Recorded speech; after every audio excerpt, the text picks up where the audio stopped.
नमस्कार दोस्तों, उड़ान आईएएस एकेडमी के ई लर्निंग प्लेटफॉर्म में आप सभी का स्वागत करता हूं।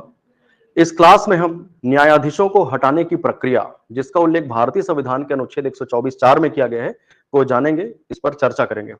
ये अभी चर्चे में क्यों है? क्योंकि न्यायाधीश जो इलाहाबाद उच्च न्यायालय के न्यायाधीश हैं, न्यायाधीश यशवंत वर्मा, इनके घर में जब ये दिल्ली उच्च न्यायालय के न्यायाधीश थे तो इनके आधिकारिक आवास में काफी मात्रा में कैश बरामद हुए थे और इन कैश को जलाए जाने की भी जानकारी मिली थी, जिसके बाद इन्हें इलाहाबाद उच्च न्यायालय में स्थानांतरित कर दिया गया था।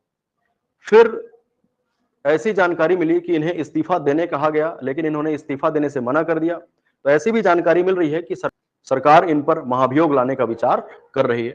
वैसे महाभियोग शब्द भारतीय संविधान में केवल राष्ट्रपति के लिए प्रयोग हुआ है। न्यायाधीशों को हटाने के लिए महाभियोग शब्द का प्रयोग नहीं हुआ है, केवल हटाना शब्द का प्रयोग हुआ है, रिमूवल शब्द का प्रयोग हुआ है। ठीक इस प्रक्रिया का वर्णन भारतीय संविधान के अनुच्छेद 124(4) में है। ठीक है, आगे बढ़ने से पहले आप सभी के लिए एक महत्वपूर्ण सूचना है। उड़ान आईएएस एकेडमी के बिलासपुर शाखा में सब इंस्पेक्टर की नई बैच आरंभ करने जा रहे हैं। यह बैच 9 जून 2025 से आरंभ होगी और इसकी टाइमिंग रहेगी सुबह 11 बजे से दोपहर के 2 बजे तक। यह प्री प्लस मेंस की एकीकृत तैयारी होगी। यह ऑफलाइन और ऑनलाइन दोनों मोड में संचालित होगी। इस बैच में संपूर्ण पाठ्यक्रम को कवर करेंगे, रिकॉर्डेड वीडियो तथा पीडीएफ उपलब्ध करवाएंगे, एग्जाम ओरिएंटेड तैयारी करवाएंगे, विषय विशेषज्ञों द्वारा कक्षाएं ली जाएगी। एएसआई परीक्षा हेतु राज्य की सबसे अनुभवी टीम है हमारी टीम। पिछली एएसआई परीक्षा में उड़ान से सबसे ज्यादा चयन। अधिक जानकारी के लिए दिए गए इन नंबरों पर आप हमें संपर्क कर सकते हैं। चलिए अब आगे देखते हैं कि न्यायाधीश यशवंत वर्मा क्यों चर्चे में हैं। ठीक है,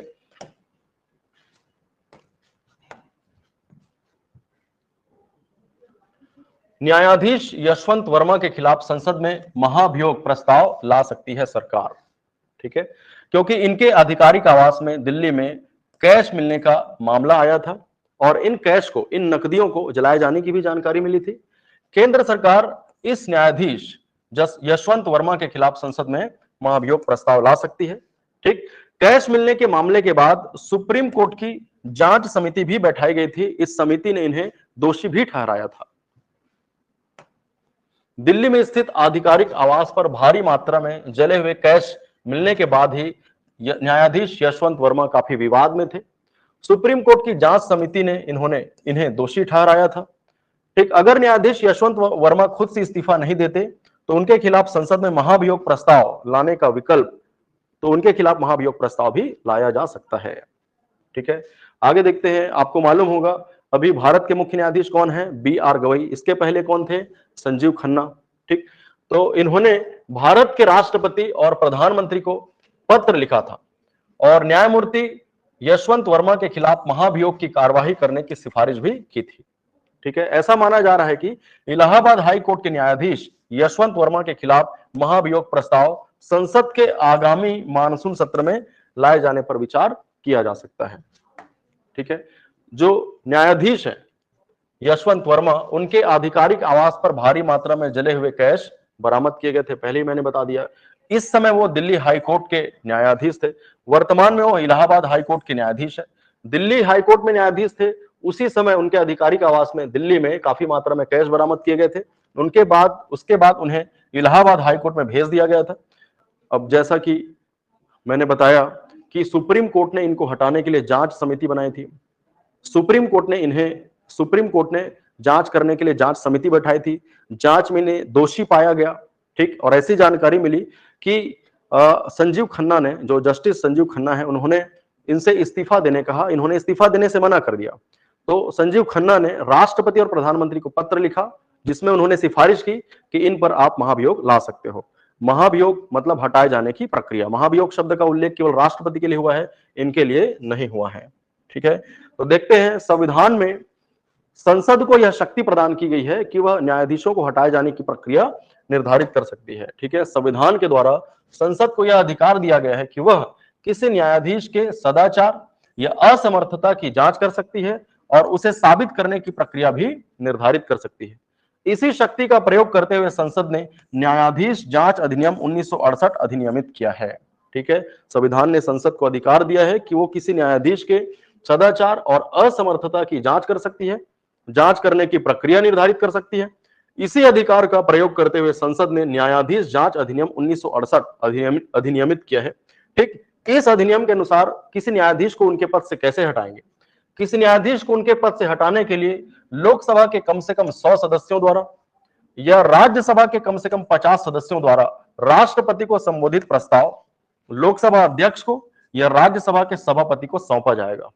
किसी न्यायाधीश को, चाहे वो सुप्रीम कोर्ट का न्यायाधीश हो, चाहे हाई कोर्ट का न्यायाधीश हो, उनको हटाना है तो लोकसभा के 100 या राज्यसभा के 50 लोगों का हस्ताक्षरित प्रस्ताव राष्ट्रपति को संबोधित करते हुए किनको सौंपा जाएगा? लोकसभा अध्यक्ष को। ये 100 लोग लोकसभा अध्यक्ष को सौंपेंगे या राज्यसभा के 50 सदस्य किसको सौंपेंगे? राज्यसभा के सभापति को सौंपेंगे। ठीक, फिर ये लोकसभा के अध्यक्ष या राज्यसभा के सभापति 3 सदस्यीय समिति का गठन करेगा। लोकसभा का अध्यक्ष या राज्यसभा के सभापति 3 सदस्यीय समिति का गठन करेगा, जिसमें कौन होगा? उच्चतम न्यायालय का मुख्य न्यायाधीश या अन्य न्यायाधीश, है ना। 3 सदस्यीय समिति में कौन कौन होंगे? तो पहला, उच्चतम न्यायालय का मुख्य न्यायाधीश या अन्य न्यायाधीश।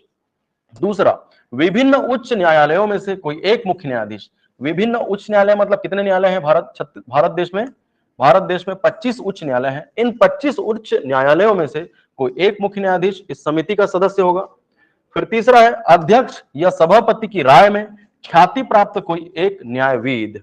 ठीक है, इन 3 सदस्य समिति के द्वारा यदि अपने रिपोर्ट में न्यायाधीश पर लगाए गए आरोपों की पुष्टि कर दिया जाता है, उनको कंफर्म कर दिया जाता है, तो अध्यक्ष या सभापति उस रिपोर्ट को कहां पर रखवाएगा? संसद के समक्ष रखवाएगा। ठीक है, मैं फिर से बोल रहा हूं, लोकसभा के 100 सदस्य किनको हस्ताक्षरित प्रस्ताव सौंपेंगे? लोकसभा अध्यक्ष को सौंपेंगे। राज्यसभा के 50 सदस्य किनको सौंपेंगे? राज्यसभा के सभापति को सौंपेंगे। फिर अध्यक्ष या सभापति 3 सदस्यीय समिति का गठन करेगा, जिसमें कौन होंगे? सर्वोच्च न्यायालय का मुख्य या अन्य न्यायाधीश। दूसरा, विभिन्न उच्च न्यायालयों में से कोई एक मुख्य न्यायाधीश। तीसरा, उनकी नजर में ख्याति प्राप्त कोई एक न्यायविद। ठीक, अगर ये 3 सदस्यीय समिति अपने रिपोर्ट में न्यायाधीश पर लगाए गए आरोपों को कंफर्म कर देती है, तो अध्यक्ष या सभापति उस रिपोर्ट को कहां पर रखवाएंगे? संसद में, और संसद में होगा मतदान। ठीक है, मतदान कैसे पारित होना चाहिए? न्यायाधीश को हटाए जाने के लिए जो मतदान होगा, न्यायाधीश को हटाए जाने के पक्ष में जो मतदान करेंगे वो कैसे पारित होना चाहिए? दोनों सदनों में, मतलब लोकसभा और राज्यसभा में अलग अलग कुल सदस्यों के बहुमत से पारित होना चाहिए। कुल सदस्यों के बहुमत का मतलब है, जैसे लोकसभा में कुल सदस्य कितने? 543।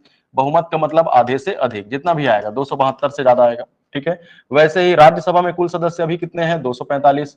ठीक, राज्यसभा में कुल सदस्य कितने हैं? 245, तो इसका बहुमत आधे से अधिक। ठीक है, तो ये कुल सदस्यों के बहुमत से पारित होना चाहिए, दोनों सदनों में होना चाहिए, अलग अलग होना चाहिए। इसके अलावा उपस्थित तथा मत देने वाले सदस्यों के 2/3 सदस्यों द्वारा पारित किया जाना चाहिए। ठीक, और ये एक ही सत्र में होना चाहिए, बीच में सत्रावसान नहीं होना चाहिए। ठीक है, कैसे पारित होगा? न्यायाधीश को हटाए जाने के पक्ष में मतदान कैसे करेंगे? दोनों सदनों में अलग अलग कुल सदस्य संख्या के बहुमत तथा उपस्थित और मतदान करने वाले सदस्यों के 2/3 सदस्यों द्वारा पारित होने पर, जो कि एक ही सत्र में हो, अगर ऐसा हो जाए तो उस न्यायाधीश को राष्ट्रपति द्वारा हटाया जाएगा। और ये हटाए जाने की प्रक्रिया का उल्लेख कहां पर है? भारतीय संविधान के अनुच्छेद 124(4) में दिया हुआ है।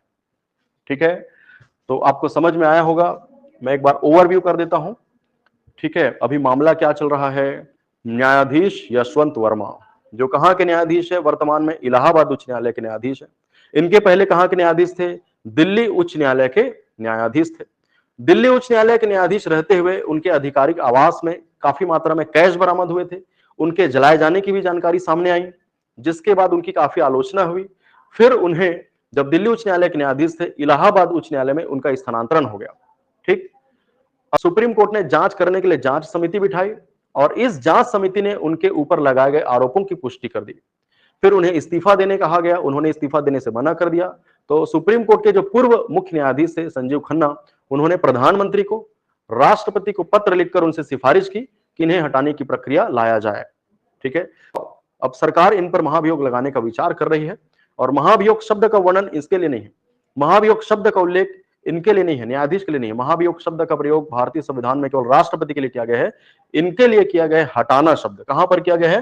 भारतीय संविधान के अनुच्छेद 124(4), कैसे हटाया जाएगा? तो दोनों सदनों में अलग अलग कुल सदस्य संख्या के बहुमत तथा उपस्थित और मतदान करने वाले सदस्यों के 2/3 बहुमत द्वारा पारित किया जाना चाहिए। जो एक ही सत्र में हो, फिर राष्ट्रपति द्वारा इन्हें हटा दिया जाएगा। ठीक, ये जो प्रक्रिया है इसको किसने बनाया है? संसद ने बनाया है। कैसे बनाया है? न्यायाधीश जांच अधिनियम 1968 के तहत बनाया है। ठीक, जिसमें क्या लिखा है कि लोकसभा के 100 लोग लोकसभा अध्यक्ष को या राज्यसभा के 50 लोग राज्यसभा के सभापति को। ठीक, फिर ये क्या करेंगे? 3 सदस्यीय समिति का गठन करेंगे। इन 3 सदस्यीय समिति में कौन कौन होंगे मैंने बताया। फिर ये समिति इनके ऊपर लगाए गए आरोपों को कंफर्म कर देता है, तो फिर इसे मतदान के लिए लाया जाएगा। ठीक है, फिर कैसे पारित होगा ये मैंने बता दिया। ठीक, तो उम्मीद करता हूं अनुच्छेद 124(4) के साथ साथ वर्तमान में जो चर्चा चल रही है न्यायाधीश जसवंत वर्मा को लेके, वो आपको समझ में आया होगा। ठीक, चलिए आज के लिए इतना ही। Thank you.